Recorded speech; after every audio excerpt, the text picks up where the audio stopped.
prayer is not a part-time pastime, right? It's a full-time awareness of truth. So the question is, how do you do that in day-to-day life? See, how you have to do it is, the two ways you can directly maintain awareness of the self is through your morning study, where you're actually studying about the self and the world, and through your devotion, where when you're singing, you're consciously making an effort to think of what is beyond all this, right? That is direct. But the challenge for most people is the indirect, where you are working, functioning in the world. How do you maintain that awareness? So, for an introverted person, for an evolved person, in and through their activities and perceptions, they maintain an awareness that there is a self underlying all this. But that's a high state. So, how do we do it? Is your question.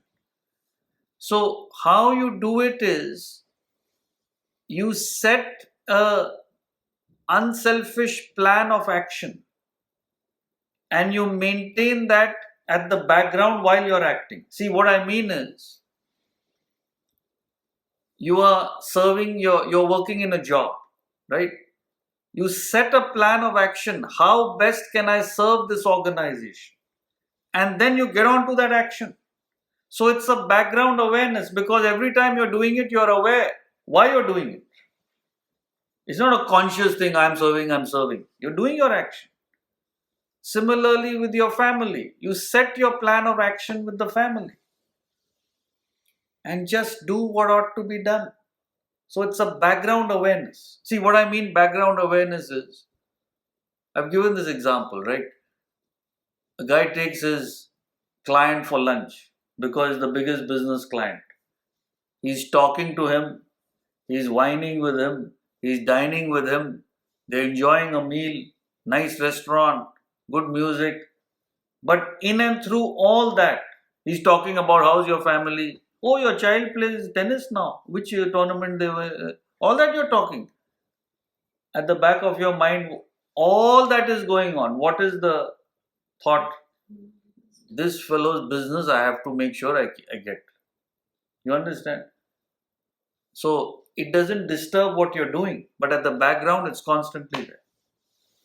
You get it? So fix a plan of action, how you best you can serve, and maintain that background awareness. This is the worship of the self.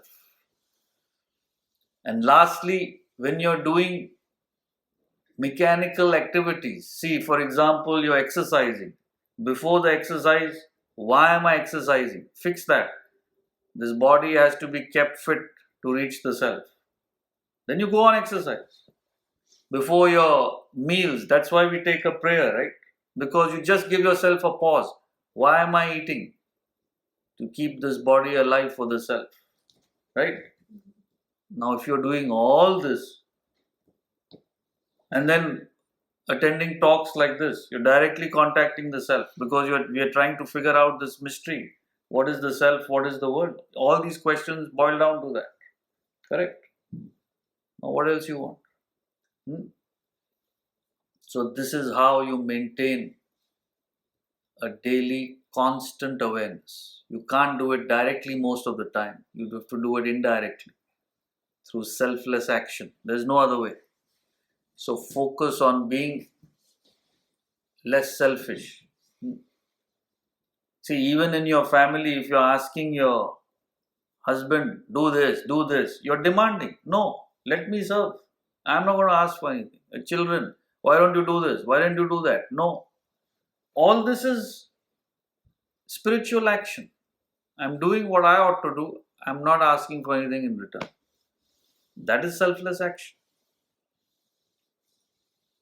So through the day, you have a beautiful plan of action. And then when you sleep at night, if you've done this throughout the day, it's called in the Gita Krita Kritya, the feeling of doing what ought to be done. You hit the pillow, you're out. This is a spiritual life. Otherwise, you hit the pillow, all the agitation starts. Then you got to take 1 or 2 pills to sleep, or a drink.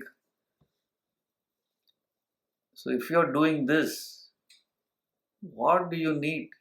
Even the greatest vacation and this and that is a joke compared to the satisfaction you get by doing what ought to be done. Vacation and all is for fellows who are agitated. They need an escape to feel normal. Then they come back and get more agitated. Then again after a little while they have to go. Right? Next plan is done. Yeah.